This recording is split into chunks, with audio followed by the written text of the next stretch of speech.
Bom dia, irmãos.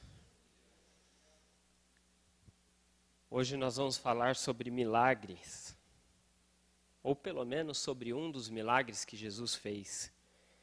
E eu queria dizer a vocês que se levantar nesse frio para estar aqui às 9 da manhã já aconteceu o primeiro milagre do dia, não é? Que dificuldade que é, mas que bênção que é. As dificuldades são proporcionais aos benefícios, aos ganhos, não é? Então, se Deus nos trouxe aqui, é porque Ele tem uma palavra a nos dizer. Amém? Quero agradecer também o convite, o privilégio de estar aqui. E quero fazer uma oração, mais uma oração com os irmãos. Os irmãos sabem que eu tenho o costume de fazer uma oração antes de começar a pregar. Vamos orar, falar com Deus? Senhor Deus e Pai, nós não acreditamos em coincidências. Nós acreditamos em providências, providências divinas. O Senhor nos trouxe aqui para ouvirmos a Tua palavra, de lares diferentes, de culturas diferentes, famílias diferentes, situações diferentes, mas filhos de um mesmo Pai. Por favor, fala ao nosso coração. Não permita que saia uma só palavra que venha desonrar ao Teu nome, mas que nós possamos sair daqui transformados pelo poder do Teu Espírito Santo e que possamos ouvir a Tua voz e que seja um alento e uma força para iniciarmos a semana em Tua presença. É o que nós te pedimos em Teu santo nome. Amém. Evangelho de Marcos, capítulo 2. Obrigado. Eu vou ver se eles já trouxeram aqui ligado, porque da última vez que eu preguei eu fiquei colocando a culpa neles e eu não tinha ligado o aparelhinho. Então eles já viram que a deficiência está em mim, a misericórdia deles excedeu a minha ignorância, né? Marcos capítulo 2, versos 1 a 12. Evangelho de Marcos está no Novo Testamento. Se você tiver alguma dificuldade, peça ajuda para a pessoa que está ao seu lado, por favor. É importante que todos nós possamos acompanhar a leitura. Marcos capítulo 2, a partir do verso 1. O capítulo é aquele número maior, o versículo são os números menores dentro do capítulo. Tudo bem? Podemos ler? Diz o seguinte: Alguns dias depois entrou outra vez em Cafarnaum e soube-se que estava em casa. Logo se ajuntaram tantos que nem ainda nos lugares junto à porta cabiam, e anunciava-lhes a palavra. Vieram ter com ele conduzindo um paralítico trazido por 4 homens. Isso é importante para o nosso sermão. Não podendo aproximar-se dele por causa da multidão, descobriram o telhado onde estava, e fazendo um buraco, baixaram o leito em que jazia o doente. Jesus, vendo a fé deles, disse ao paralítico: Filho, perdoados estão os teus pecados. Estavam ali assentados alguns dos escribas que arrazoavam em seus corações: Por que profere este assim blasfêmias? Quem pode perdoar pecados senão Deus? Jesus, conhecendo logo em seu espírito que assim arrazoavam entre si, lhes disse: Por que arrazoais sobre estas coisas em vossos corações? Qual é mais difícil? Dizer ao paralítico: Estão perdoados os teus pecados? Ou dizer-lhe: Levanta-te, toma o teu leito e anda?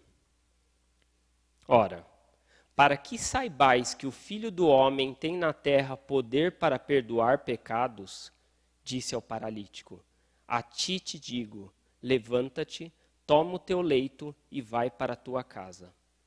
Ele se levantou e, tomando logo o leito, saiu na presença de todos, de sorte que todos se admiraram e glorificaram a Deus, dizendo: Nunca vimos tal coisa.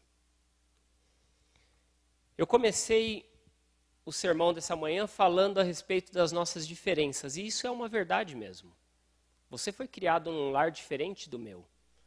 Você teve oportunidades talvez que eu não tive, ou o contrário. Eu talvez tenha tido oportunidades que você não teve, e assim, é comum, é normal. Mas tem uma coisa que é comum a todos nós. Todos nós tivemos amigos. As melhores lembranças da nossa vida, elas vêm dos nossos amigos, não é verdade? Se você tem irmãos, os primeiros amigos que você aprendeu a fazer, a conviver, a brincar, foram seus irmãos, que já se tornaram seus primeiros amigos. Se você é filho único, não se sinta assim tão desamparado. Você também fez amigos. Sem dúvida, é impossível a gente crescer sem amigos. Olha como é fácil, só para a gente fazer um exercício. Você não precisa falar em voz alta, mas pense na sua cabeça. Qual era o nome do seu melhor amigo? Pensou? É fácil lembrar, não é? Tem sempre aquela turminha ali, às vezes com um pouco de inho, Toninho, Zezinho, um pouquinho de inho no meio, no final do nome, não é? Tinha sua turminha. Consegue lembrar de uma situação em que você foi salvo por um amigo? Sei lá, um cachorro correndo atrás de você e aí um amigo te ajuda a subir numa árvore? Ou talvez uma situação em que um amigo te colocou numa pior também, não é?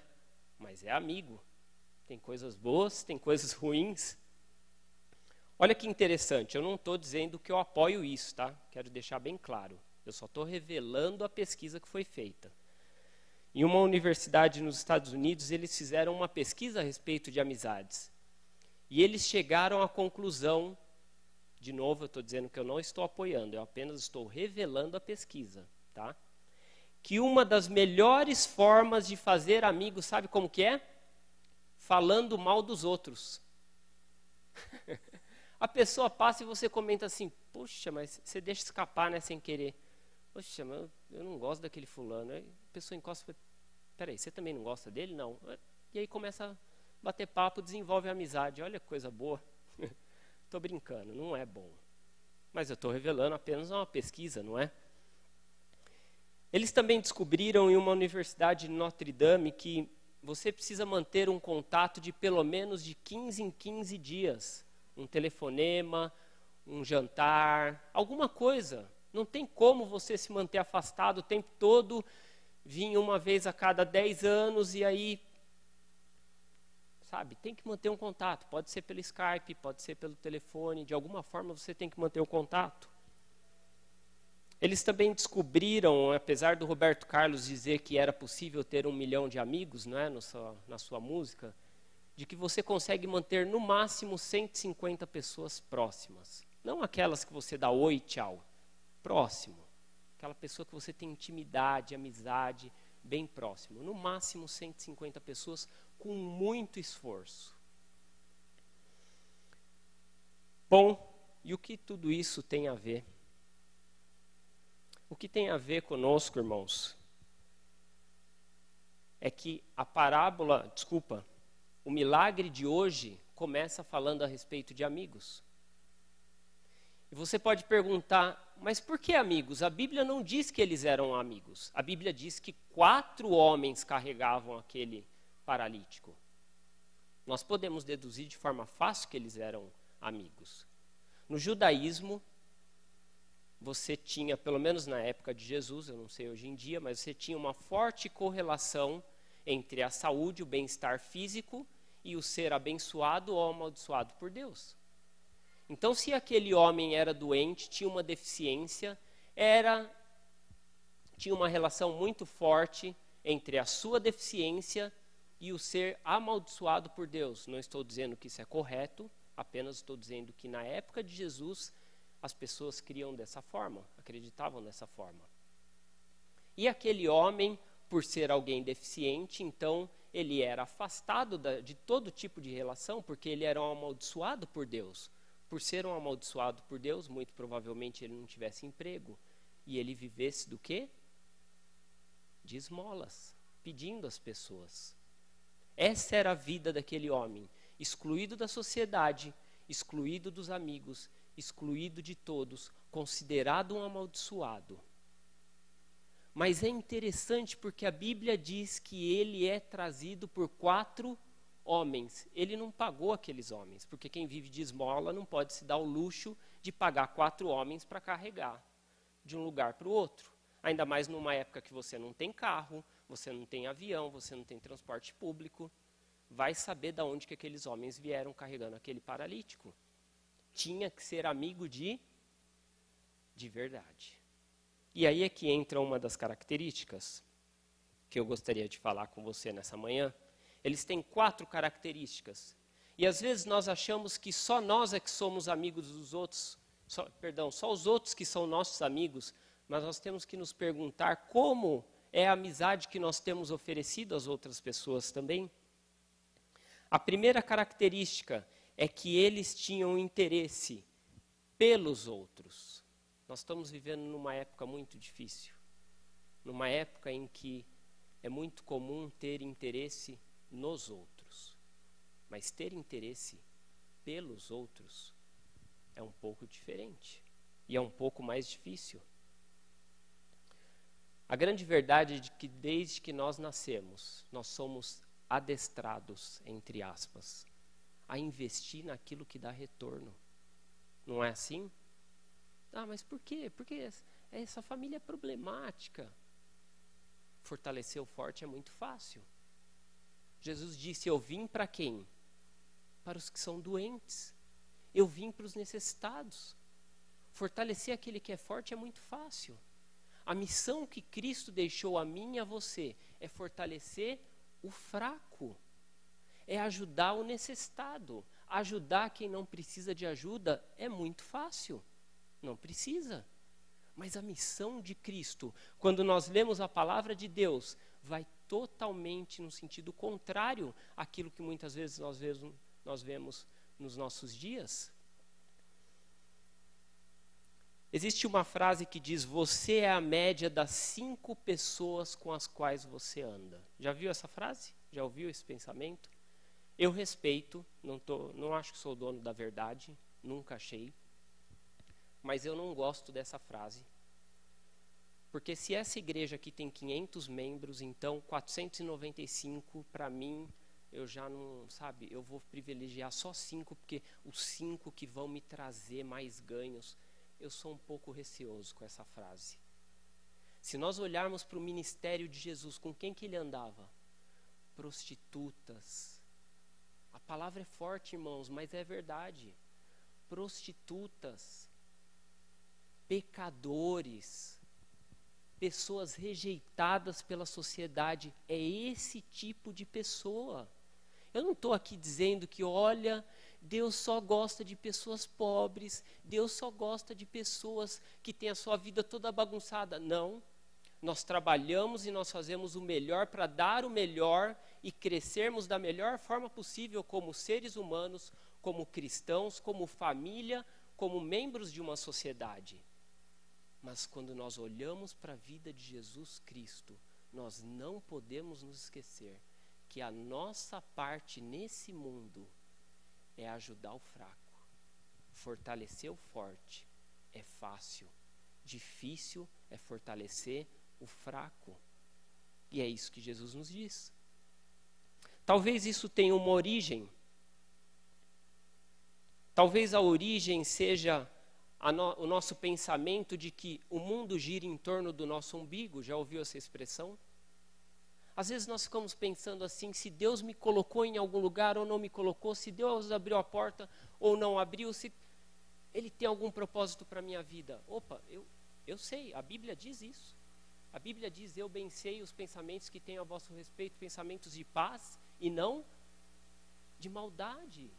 Isso é uma verdade bíblica. Mas a questão não está com Deus, está a forma como nós enxergamos a Deus.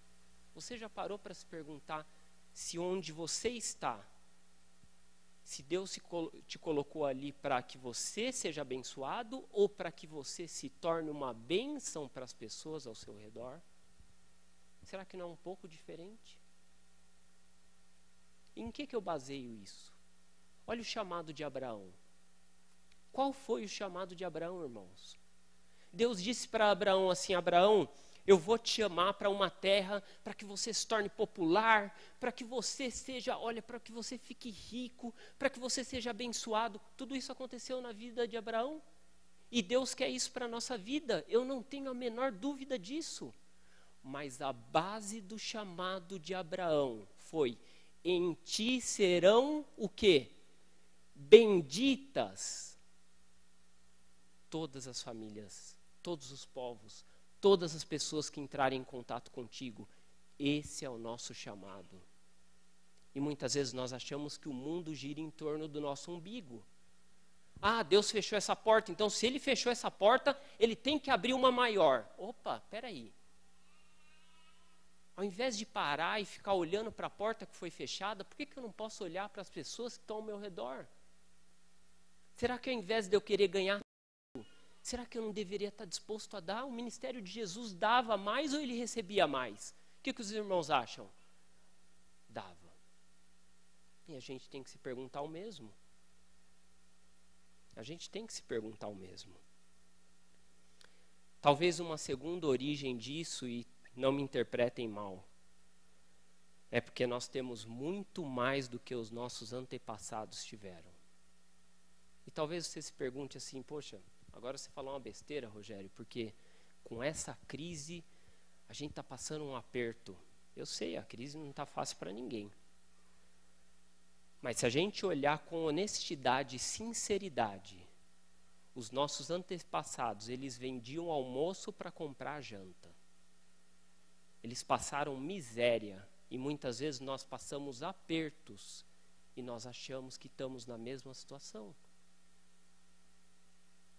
Nós estamos vivendo em uma época em que nós temos tanto, mas ao mesmo tempo parece que a gente não tem tanto assim, não tem nada.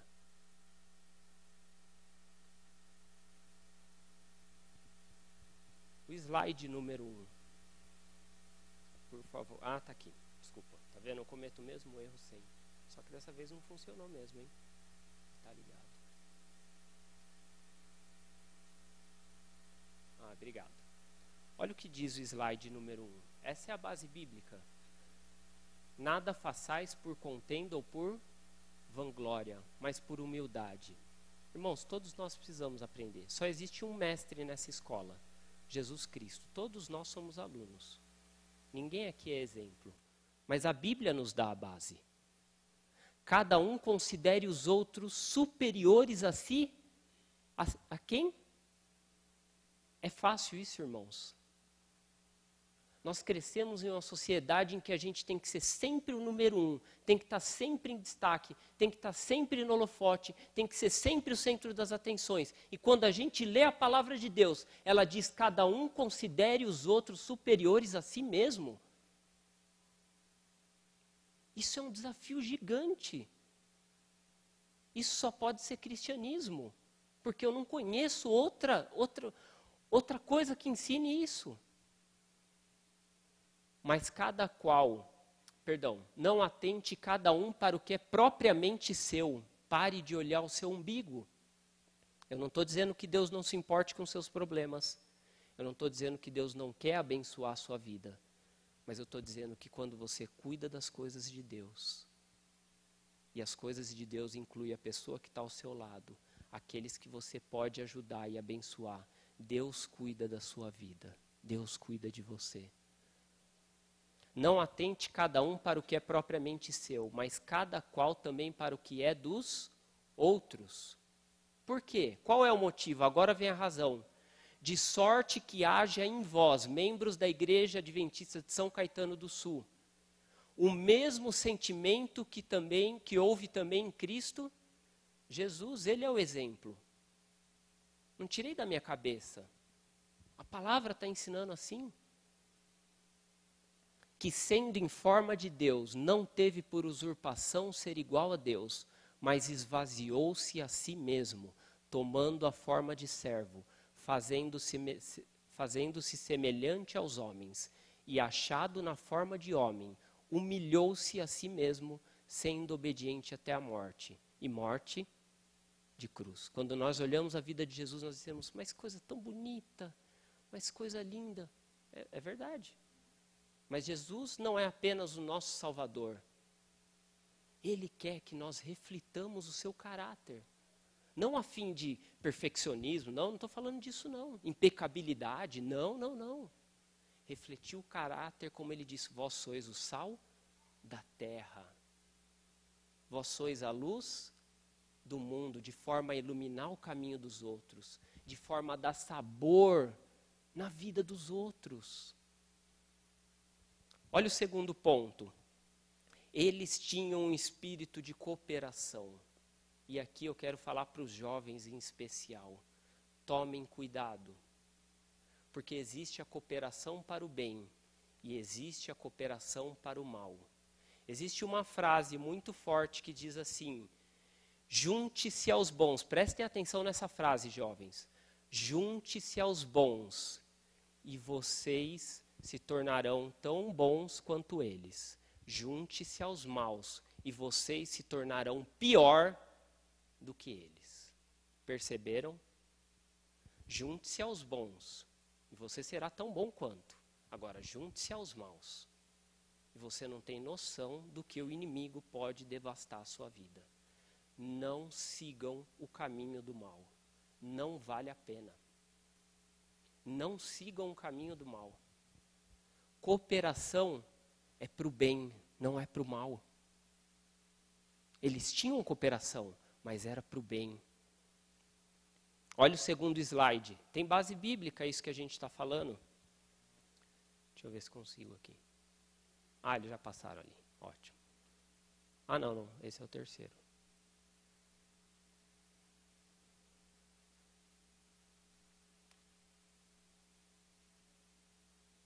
Ah, esse é o segundo mesmo, desculpa. Tem base bíblica isso. Cooperação para o mal significa que Deus sabe tudo o que se passa na nossa mente e que um dia Ele trará juízo.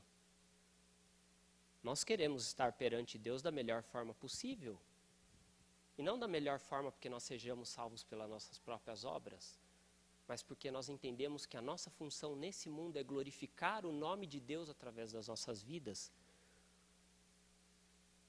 Porque Deus trará a juízo, porque Deus há de trazer a juízo toda obra, e até tudo que está encoberto, quer seja bom, quer seja mal. O terceiro ponto, eles ajudavam a aliviar a carga do amigo. Algumas semanas atrás, foi feriado judaico, uma sexta-feira, e a Gisele e eu, nós estávamos conversando com uma mulher, uma corretora de imóveis. E eu falei para ela, no bate-papo assim, falei, olha, hoje é feriado judaico, por isso que a gente veio aqui, tinha liberdade para vir desde a parte da manhã, ficar um tempo maior, conversar à vontade e tal. Ah, vocês são judeus? Não, não sou judeu. Aí começou aquele bate-papo. Não sou judeu, mas eu trabalho para uma empresa de judeus, tal, mas eu sou adventista. Ah, o que é ser adventista? Aí falei, do sábado. Mas como é que é esse negócio do sábado? Falei, que maravilha, agora tem uma oportunidade. Falei, o sábado é um tempo para você passar de forma especial, não porque a gente não passe durante a semana, mas uma comunhão mais íntima com o Criador, porque Deus é o Criador do céu e da terra e tal, e falei, e também com o próximo. E ela ficou encantada. Depois nós levamos para ela um livro, fizemos uma dedicatória, ela ficou encantada. Mas aquilo ficou na minha cabeça. Será que eu estou cumprindo as duas partes? O relacionamento com Deus, claro, a gente vem aqui, a gente assiste culto, mas e com o próximo? Será que a gente realmente está indo atrás desse relacionamento com o próximo? Porque se algo não está refletindo no meu relacionamento com o próximo, é porque o relacionamento com Deus também está com algum tipo de problema. Porque é natural que ele aconteça dessa forma. E eu fiquei me perguntando, será que eu estou ajudando a aliviar a carga das pessoas?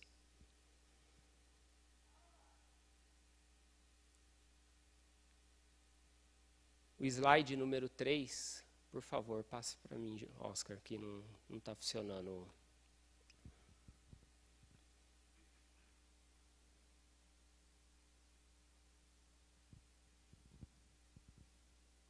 Olha o que diz a Bíblia. Levai as cargas um dos outros, e assim cumprireis a lei de Cristo. E às vezes, como que eu faço para guardar a lei de Deus? O sábado é a lei de Deus. Várias outras leis, porque a gente sabe que não é um fim em si mesmo, só o sábado. Várias outras leis, leis de saúde, todas outras que Deus coloca para o nosso benefício, não para a nossa proibição, mas para o nosso benefício nesta terra, e não só nessa terra, porque a gente visa a vida eterna, claro, como o nosso objetivo final. Mas quer cumprir a lei de Deus? Levai a cargas uns dos outros. Eu tenho me preocupado com um pensamento que talvez tenha se espalhado entre nós, de que talvez nós estejamos terceirizando a nossa parte. Eu vou explicar melhor para os irmãos o que é isso. A Novo Tempo tem sido uma verdadeira bênção, amém? Tem sido uma verdadeira bênção. Tem feito um trabalho espetacular, tem sido um instrumento nas mãos de Deus para a pregação do Evangelho maravilhoso. Amém por isso. Mas o fim não é a Novo Tempo, irmãos. Deus espera de cada um de nós a pregação do Evangelho. Mas eu sou um anjo da esperança. Maravilha que você é um anjo da esperança. Mas existe um aprendizado maior além da sua doação, que é o você se envolver com a pessoa, que é você sentar com a pessoa para abrir a palavra, que é você reafirmar para si mesmo as crenças e as doutrinas que estão na palavra, não coisas que nós inventamos, mas coisas que estão na palavra de Deus. Cada vez que nós vamos dar estudo para alguém, nós não estamos ensinando, nós estamos aprendendo. E às vezes nós temos terceirizado. Por que eu vou até a favela lá ajudar a pessoa que está precisando? Não, eu já faço minha doação para a ASA, que é Assistência Social Adventista, e eles que ajudem. Não. Existe um fator psicológico que se liga com o espiritual, que é você descer lá na favela, que é você se lembrar do quanto você tem e o quanto pessoas passam necessidade. Que é você deitar na sua cama e agradecer a Deus por aquilo que é óbvio, que é um cobertor quentinho, que é um prato de comida na mesa. Existe um aprendizado maior e às vezes nós estamos terceirizando a nossa parte na pregação do Evangelho. Deus irá cumprir a sua missão, Deus irá finalizar a sua obra, não há falha, não há erro, não há nada de errado. Mas quem está perdendo é você em participar da obra. Levai as cargas uns dos outros. Levai as cargas uns dos outros. Troca o slide, por gentileza. Esse aqui eu vou ter que ler aqui no iPad, que eu não vou conseguir enxergar. Mas é um texto que está no livro Beneficência Social, página 47. E aqui ele fala sobre a parábola do bom samaritano, fazendo uma relação. Vocês sabem que tinha um homem caído na estrada, eu vou fazer aqui um resumo bem rápido. Tinha um homem caído que foi assaltado, foi ferido, estava ali, e passou por ali um levita, passou o sacerdote, passaram algumas pessoas, e no final, a quarta pessoa é o bom samaritano, que é aquele que ajuda e tem os cuidados daquela pessoa. De forma bem resumida. E aqui a Ellen White faz um comentário interessante. Olha o que ela diz.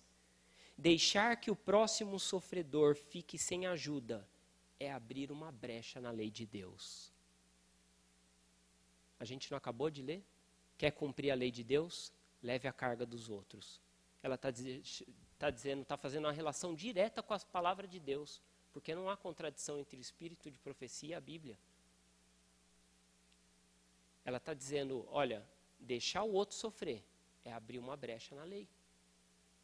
Deus levou o sacerdote, que é um dos personagens dessa parábola, a transpor este caminho para que ele pudesse ver com os seus próprios olhos. Lembra o que a gente falou?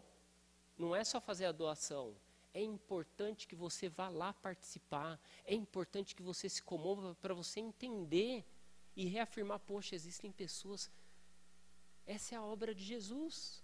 Senão Jesus poderia dizer para os discípulos, vão lá, prega o evangelho. A hora que chegar a minha hora de morrer na cruz, eu vou lá, subo na cruz e morro. Não. Jesus deixou esse legado para nós, irmãos.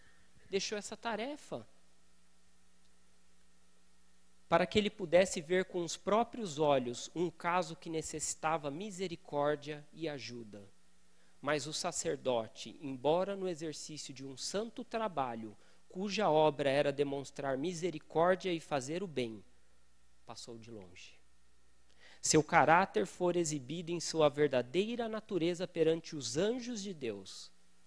Para efeito de ostentação, ele faria longas orações, mas não era capaz de guardar os princípios da lei em amar a Deus sobre todas as coisas e ao seu próximo como a si mesmo. O levita era da mesma tribo que o sofredor, ferido e maltratado. Agora olha que interessante essa frase. Todo o céu, batendo com o que o apóstolo Paulo diz, nós somos espetáculo para os mundos. Todo o céu observava os passos do levita, estrada abaixo, para ver se o seu coração seria tocado com a dor humana. Já imaginou? Todo o céu, todos os seres criados por Deus na expectativa, será que o Rogério vai se compadecer? Será que o Rogério vai perceber essa pessoa na frente? Será que ele vai querer ajudar? Será que ele vai refletir o caráter de Cristo e vai querer seguir os passos, fazer como Jesus fez? Puxa, ele não fez, puxa, eu não acredito, ele passou reto. Olha que frase impactante.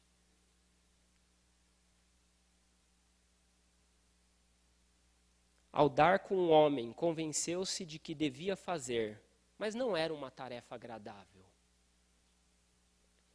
Pelo que desejou, não tivesse vindo por esse caminho. Olha que coisa! Deveria ter pegado outro caminho, que era para não encontrar essa pessoa no meio aqui do caminho, atrapalhando. Olha. De maneira que não tivesse sido obrigado a ver o homem que fora ferido e maltratado, que estava desnudo e perecendo, e em necessidade de auxílio de seus semelhantes. Ele seguiu seu caminho, persuadindo-se de que isto não fazia parte de sua atividade e de que não precisava preocupar-se com o caso. Pretendendo ser um expositor da lei, um ministro das coisas sagradas, passou não obstante de largo. Mas agora vem a quarta parte, eu queria chamar a sua atenção, eu já estou terminando o sermão. A quarta parte, e é o apelo que eu quero fazer para você nessa manhã. A quarta característica, Jesus está pregando no meio de uma casa, imagina no meio de um salão.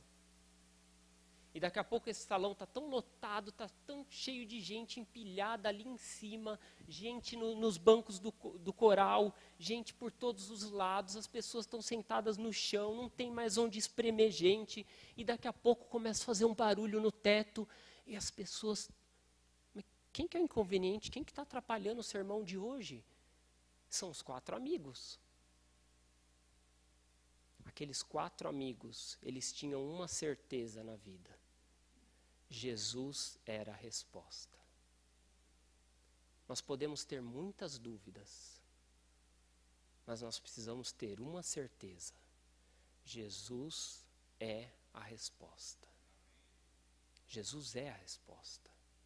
A despeito das nossas dúvidas, a despeito das nossas dificuldades, Jesus continua sendo a resposta. No verso 12,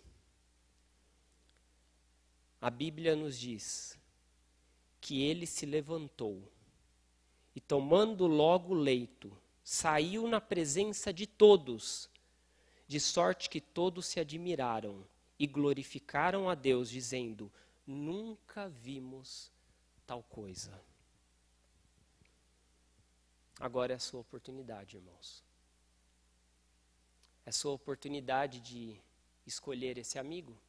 Família a gente não escolhe, não é? A gente já nasce nela. Mas amigo a gente pode escolher. E existe um amigo que você não pode deixar de lado. Cristo Jesus. Ele é o nosso exemplo.